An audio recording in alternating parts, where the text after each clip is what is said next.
Happy spring, everyone. Well, almost. 'Tis the season for us Pacific Northwesterners to glimpse a light at the end of the tunnel of our dreary winter months. Now I walk around my neighborhood and everything smells like flowers. The bees are buzzing. Cherry trees burst into bloom around this time of year at the Oregon State Capitol in Salem and in Portland's Japanese-American Historical Plaza along the Willamette River. And at the Kiyokawa family orchards in the Hood River Valley, the apples are beginning to grow. Well, springtime, I think, is a lot of people's favorites. It's when the trees start to wake up from being dormant. Over the wintertime, the buds start to swell. That's Randy Kiyokawa. He's a third-generation fruit orchardist in Parkdale, Oregon. For us growers, it's a chance to go and assess to see what the crop might look like. It's a time for hope, time for dreaming, and time for prep. Connie Kiryu is Randy's sister. She thinks of the springtime blooms on the family orchard as what she calls popcorn trees. It would just be this white popcorn all over the valley. And then sometimes it would turn pink with apple blossoms and the other blossoms. Randy and Connie both grew up on this orchard. Their family has been growing apples and other fruit in this area for generations. The Kiyokawas are part of a rich history behind the Hood River apples so many Northwesterners love to eat. Japanese immigrants like Randy and Connie's grandparents were part of a vibrant community of Japanese-American orchardists in the Hood River Valley in the early 20th century. They also survived the forced relocation and incarceration of people of Japanese descent during World War II. They were one of the few Japanese-American families from the area able to return to work the land. They've now been growing in the valley for more than a century. Today, they operate a beloved family-owned orchard, once named the best apple orchard in America. Hood River apples have really symbolized the highs and the lows of my hometown. From the Gert Boyle studio, I'm Jen Chavez, and this is The Evergreen, a podcast from OPB about the place you call home. Today, how the Kiyokawa family created an apple paradise in the shadow of Mount Hood, now one of the few remaining Japanese-American-owned orchards in the Hood River Valley. OPB video producer Jeff Kastner has been eating the Kiyokawa family's apples for years and recently joined Randy and his family for an entire growing season at the orchard for OPB's Oregon Experience and Super Abundant series. Jeff, how did you meet the Kiyokawa family and get to know them? I first met Randy Kiyokawa years ago. I was doing some filming on another show that I work on, Grant's Getaways. And we were doing a feature on things to do in the Hood River Valley in the fall, which included picking apples at Kiyokawa family orchards. I met Randy, and he showed off a bunch of his types of apples. And seeing the scenic location right at the base of Mount Hood, I was so impressed that I had to bring my family back there as soon as I could. And it became sort of an annual tradition that we would go up there every fall and pick apples. Bringing my family back there over the years, we realized we actually had a couple of family connections. My wife's side of the family is from Hawaii, and Randy has some family connections there as well. And we found out that Randy's mom and my wife's grandmother were actually incarcerated at the same camp during World War II, Tule Lake in Northern California, just south of Klamath Falls. Wow. Over the years, I learned a little bit more about their story, how they were able to get their land back after World War II and continue farming, and had always thought that that would be a really impactful story to tell. My grandfather started farming in 1911, and our family's been in the farming business here in the valley since then. The Kiyokawa family was one of many Japanese immigrant families that established themselves in the Hood River Valley in the early 20th century. By 1910, Hood River actually had the largest population of Japanese outside Portland. That's Linda Tamura. Her family has ties in the valley too. She's third generation Sansei, and has written 2 books about Japanese Americans in the Hood River Valley. She says Japanese residents played a big part in growing one of the area's most beloved crops. Hood River had a reputation for the quality of its apples from the late 1890s and early 1900s. In the 1880s, the Federal Chinese Exclusion Act banned Chinese workers from emigrating to the United States. So Japanese workers were being sought for work instead. Japan was allowing Japanese to emigrate, and the Japanese economy was not good at that time. And so with permission from their country and with advertisements in the United States seeking workers, many of them left their country. Japanese immigrants began working on the railroads and in stockyards, canneries, and fisheries. Railroad work brought some of them to the Hood River Valley, where workers who could help clear trees to make way for fruit orchards were also in demand. It was difficult labor. They were paid less than other workers, but it was twice the income that they would have made in Japan. And those jobs sometimes provided immigrant workers the opportunity to get a few acres of land for themselves. And when they came to Hood River and saw the fruit trees and looked up at the mountain, there was Mount Hood. And for many of them, it was reminiscent of Mount Fuji in Japan. So many stayed there and began growing fruit themselves. In the years before World War II, Tamura says Japanese growers dealt with animosity from white residents and persecution by the government. Even still, by 1940, Japanese Americans owned 8% of Hood River's acreage and produced 25% of its fruit. Jeff, now I know this growth of Japanese communities in the Hood River Valley was happening right around the time Randy's grandfather came to town.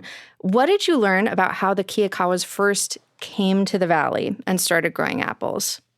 Randy's grandfather, Riichi, first came to the U.S. in 1905. He didn't have enough money to make the trip all the way from Japan to the United States, so he stopped in Hawaii. And that's where he cut sugarcane. And then made his way to California, worked on the railroads, and continued working his way up the West Coast and eventually landed in the Hood River Valley. It was an area that had a lot of opportunity. It was all old growth at that time. The lumber, the trapping of furs, all that was very exciting. He started working on the orchards of some of the landowners who were already there. And eventually, in 1911, he was able to purchase a small plot of land of his own. Randy shared with us that in those early days, it took much longer for an apple tree to start producing fruit. So what his grandfather and other farmers did was to plant other types of crops in between the rows of apple trees. They planted things like strawberries and asparagus to give themselves an income while they're waiting for the apple trees to mature. And I know that my grandfather did that. In fact, in the orchard we have here, you see some volunteer asparagus plants popping up. More and more Japanese orchardists were finding success in the Hood River Valley. But things changed quickly for the valley's Issei, first-generation Japanese immigrants, and their families after Pearl Harbor was bombed in December 1941. It was such a shock. They couldn't believe that the country of their birth was at war with the country where they now lived. These Issei planned to live in the United States. Their children were born here. They were American citizens. This was their home.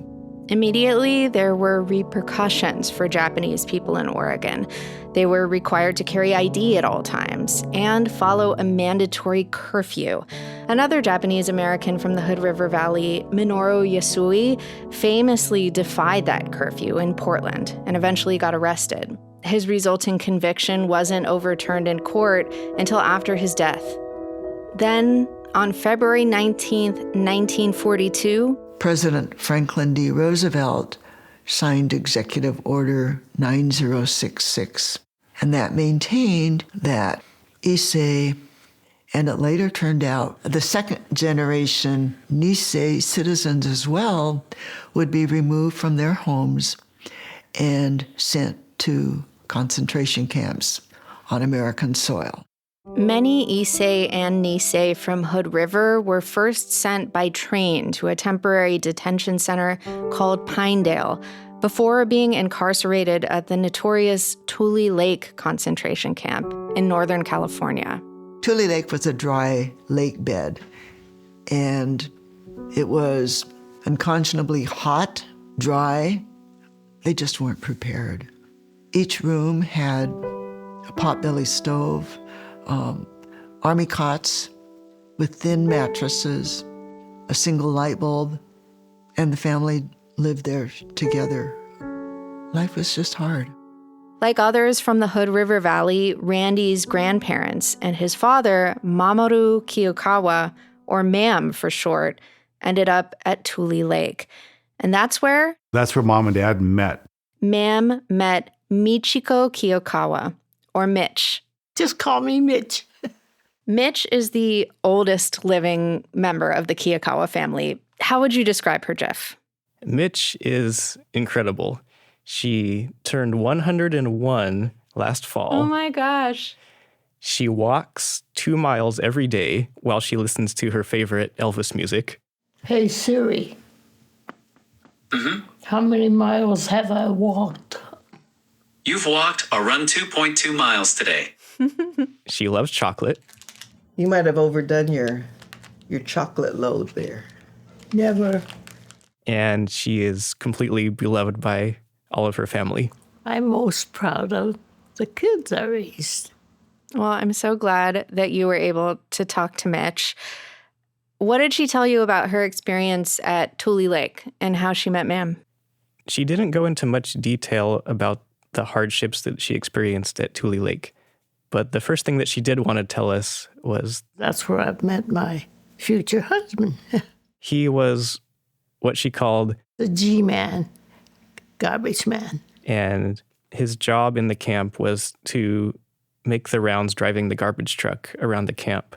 They lived on opposite sides of the camp, but it happened that We had some Hood River people living in our block, and he introduced us. Ma'am would drive his truck around and visit his friends from Hood River, and He used to come and see me. Many Japanese Americans today regard this period as a very traumatic time in their family histories. Tule Lake was known for its poor living conditions, the difficulty of life there. Still, Mitch remembers her time there with a remarkably positive outlook. At first, I found this kind of surprising, but then I learned other Japanese Americans who were kids or teenagers while incarcerated in camps have expressed similar experiences. Mitsuko, or Mitzi Asai Loftus, also grew up on an orchard in Hood River, and she was 9 years old when Japanese Americans were first incarcerated during the war. I was just happy to have all these kids to play with. And all this time, as I look back, I'm thinking about my parents worrying about, are our sons going to get killed in the war? And so they were thinking and worrying about those things while I was having a great fun time with my friends. Satsuki Ina was born incarcerated at Tule Lake. She's a retired family therapist and has participated in multiple pilgrimages to the former site of the camp in remembrance of what happened there, where she's met a lot of other survivors. Especially now, the survivors were teenagers there, and many teenagers that I interview and talk to now will say, oh, no, it wasn't traumatic because I got to go to dances, I met my boyfriend there, but their parents suffered a great deal. And I tell them, you have good memories because of your parents. Jeff, in the course of researching and filming this story, talking to the Kiyokawas, did you get a sense that there is a generational difference in how members of Japanese American families think and talk about this period, about incarceration? in talking to the Kiyokawas and to Linda Tamura, who interviewed many, many families from the Hood River Valley, there was definitely a difference that they experienced when talking to family members who were older at the time versus those like Mitch who were teenagers. It was very difficult on the parents. For the younger folks, yes, they got pulled out of school or colleges, but they made the best of it. That's where mom and dad met. So that's the attitude they've always had. Randy and Connie told us that they had both experienced this with their own family. They had told us we don't cry over spilled milk, so we didn't get that much information until much later. And even then, not too much. Their grandparents really didn't talk about what they had gone through. Randy told us that his grandfather and grandmother had returned, went back to working on the orchard, and never said much about what they had gone through. Linda Tamura found that to be very, very common in other families that she interviewed, not passing on to the kids the hardships that they had experienced. That was part of the gaman, I think, the perseverance that Issei learned to demonstrate. So some Japanese Americans who were in prison during World War II lost everything, were unable to return to their businesses or property from before the war. After the war, less than 40% of the Hood River Issei and Nisei returned to Hood River. But the Kiyokawas were able to retain land in the Hood River Valley and return to farming there after the war. How were they able to do that? Randy told us that his grandfather reached out to friends, neighbors. There were many other families who sold their land for whatever price they could get, their farming equipment, all their possessions. Some, like the Kiyokawas, were able to make deals with other landowners. My grandfather was fortunate enough to lease his land because he knew he was going to be gone and didn't know how long. He was able to make a deal with the Stadelmans. And they were able to keep it safe until they returned. My grandfather came back. There was nothing written, nothing too much said, but they came back, continued farming. And the next generation continued farming too. Mitch and Mam got married in 1945. After the war, Mam worked for the U.S. military for several years. After that, he brought Mitch to the Hood River Valley, where he was able to buy some land in Parkdale thanks to the GI Bill. Because I'm from Tacoma, I think the first thing I realized was that's the first time I was smelling dirt. They raised their family on that land, Randy and his 4 sisters. They say it was an idyllic place to grow up. I like the change of seasons. I also used to like to roam around the orchard. It seemed like we had the world in front of us. And that's the same land where the Kiyokawa family orchards still live. After Mam's health declined in the 80s, Randy stepped in to take over operation of the orchard. Even going through high school and even college, I kind of, in the back of my mind, knew that I'd be coming back to the farm. He's still running things there today. Coming up after a break, we'll get out onto the land and learn about how Randy and his family grow not just 1 or 10, but more than 100 varieties of delicious Hood River apples.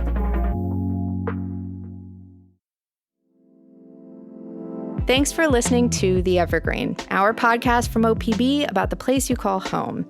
If you dig what you hear, subscribe to us on your favorite podcast app, and we'll brighten your Monday morning a little bit with something new and interesting to sink your teeth into each week. You can also follow OPB on Instagram at OPB Photo, or follow me directly at Jen Chavez OPB. That's Jen with 2 N's, and I will keep you posted on what Team Evergreen is up to.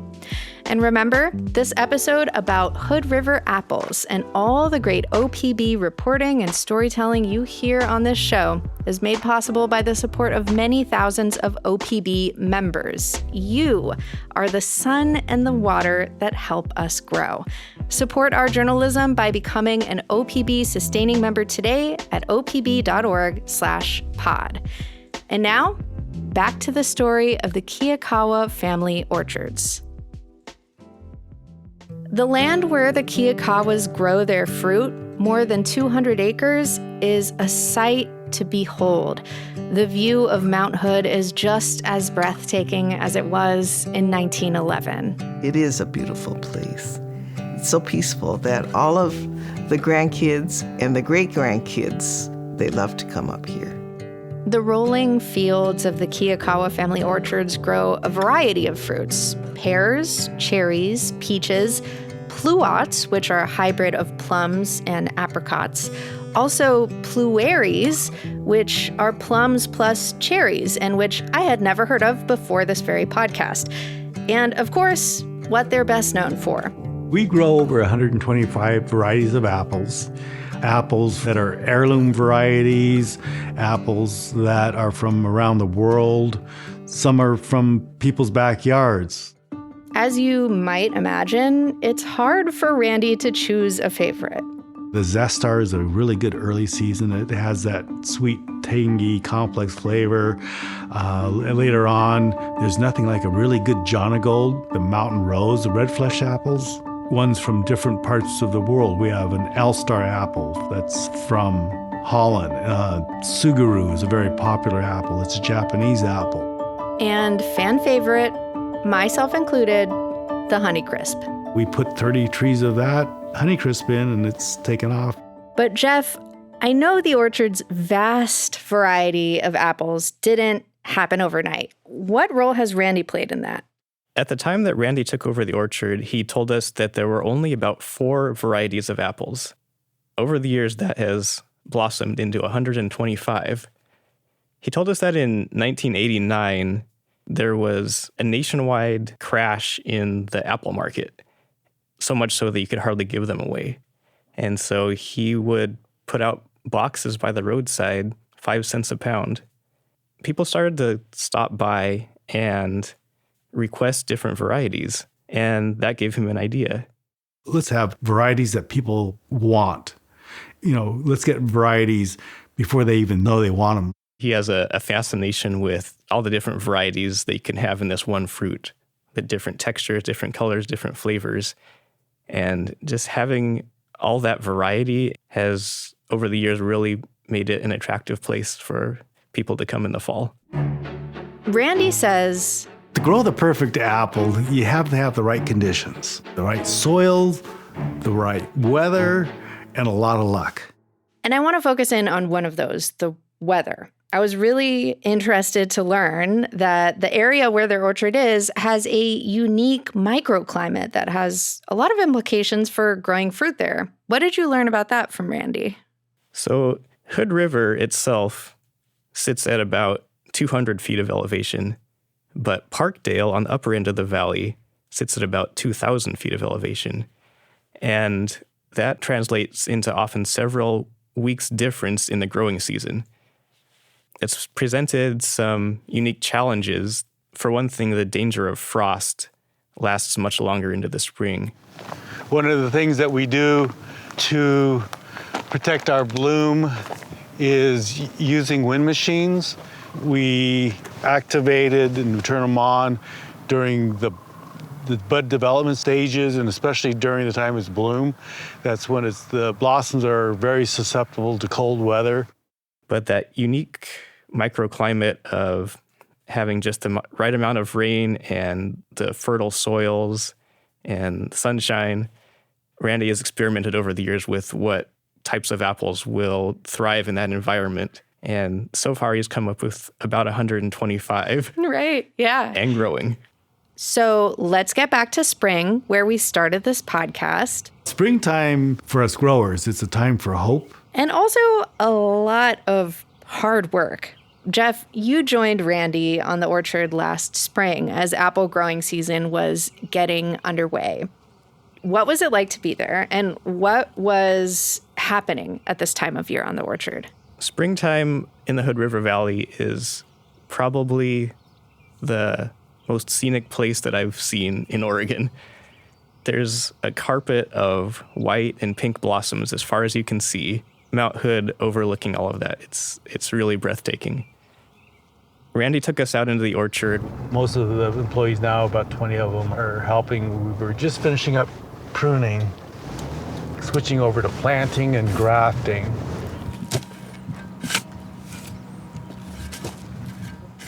And they actually do blossom thinning. They don't keep all of the blooms because They want the fruit that remains in the fall to be as perfect as it can be. As the seasons change, so do things on the orchard. Randy says the summer is a bit of the calm before the storm in terms of apples, but other fruits they offer, cherries and peaches, come into season in the summer.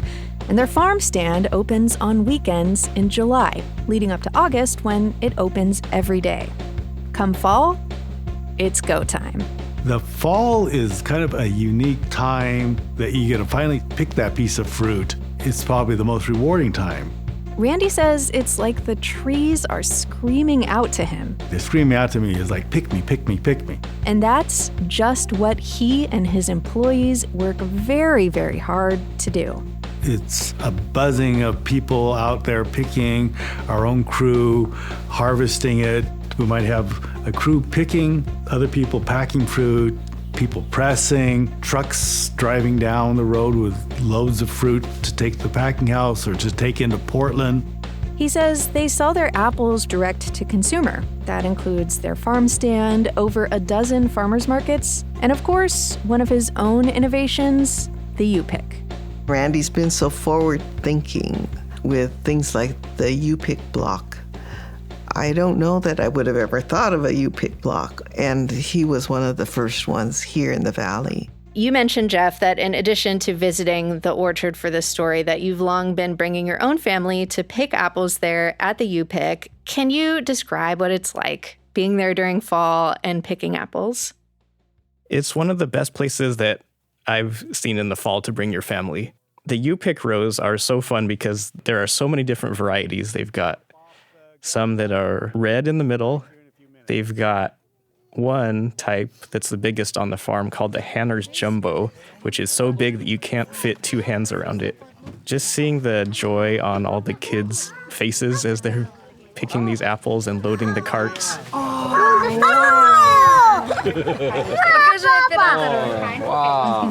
Also in the farm stand next door, they're pouring apple cider and they have apple cider donuts. Randy's sisters are usually there working the farm stand, and they have boxes and crates full of just about every kind of apple and pear that you can think of. Randy told us that that is the biggest reward of the year. After all that hard work, getting to see the joy on his customers' faces as they're trying these apples. It's fun to hear people say, oh, this apple is so good. You got to try this. Come here. And then the other siblings say, no, I found another variety. Come. So it re-energizes my batteries. So I do enjoy that. I enjoy hearing that this is the best apple I've ever had in my life. And just getting to have that interaction with people is really meaningful to him. Oh, that's so nice. Very, very important journalism question for you. What is your favorite type of apple from the Kiyokawa family orchards? My favorite so far, it's really hard to beat the Honeycrisp. Yes, this is what I'm saying, right? Just that combination of sweetness and crispness, it's really hard to beat. The Kiyokawas, actually, one weekend of the year, they do an apple tasting festival where they lay out somewhere between 80 and 100 different types of apples. A couple of the new ones that I tried this year, there's one called Sugaru. It's very, very sweet, and that's one of my new favorites. I also tried one of his heirloom varieties called Ashmead's Kernel, and that had more of a complex flavor. Hard to describe, but it's kind of sweet and acidic at the same time. It was really interesting. People are going to have to try it for themselves. Mm-hmm. You know, another thing happens in the fall that's very important, Mitch's birthday. Last September, you got to spend time with the family on the weekend of her 101st birthday. I'll be 101 on Tuesday. Yes. You flipped the odometer. What was it like to be there to mark that occasion with them? That weekend actually coincided with the Kiyokawa Honeycrisp Festival, so they had a ton of visitors that weekend. They passed out leis to all the customers in honor of Mitch's birthday. And around Mitch's house, they had decorated everything with a 101 Dalmatians theme.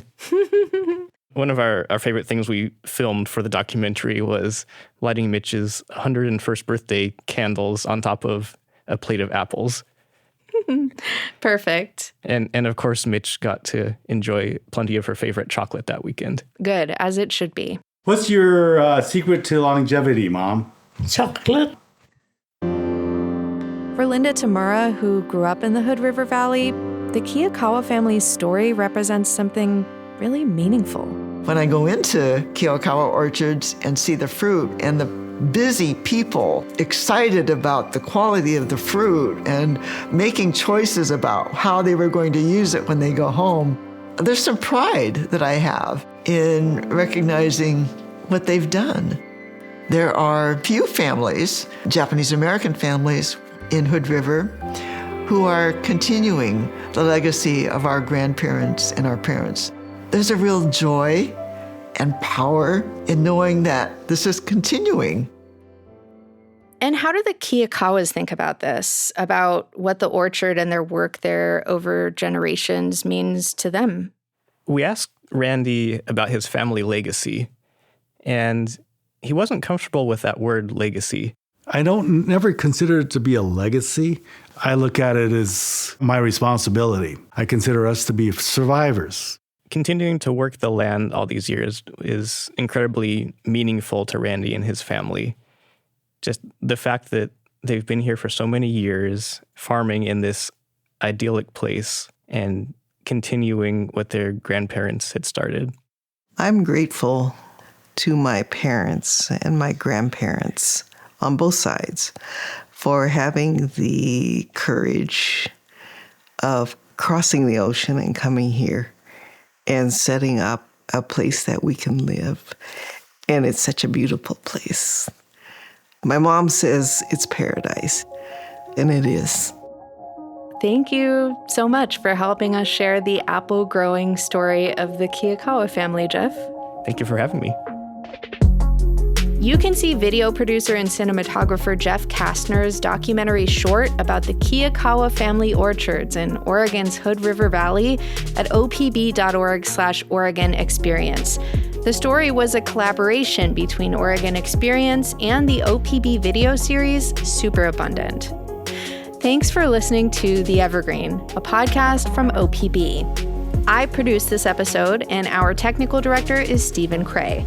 Nalene Silva engineered the episode. The OPB podcast team also includes Mia Estrada, Julie Sabatier, and Sage Van Wing. Jeff Kastner, Arya Soroy-Joyo, Jesse Sears, and Dave Miller did the interviews you heard. The music in this episode is from Audio Network.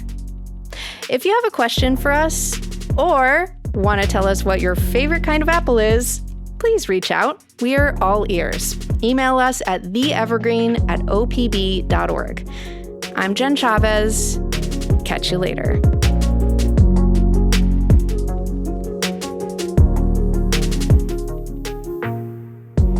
Do you have any advice? Advice? Heavens no. You live long enough and you get money back from your, what was that they gave me? Life insurance. Life insurance?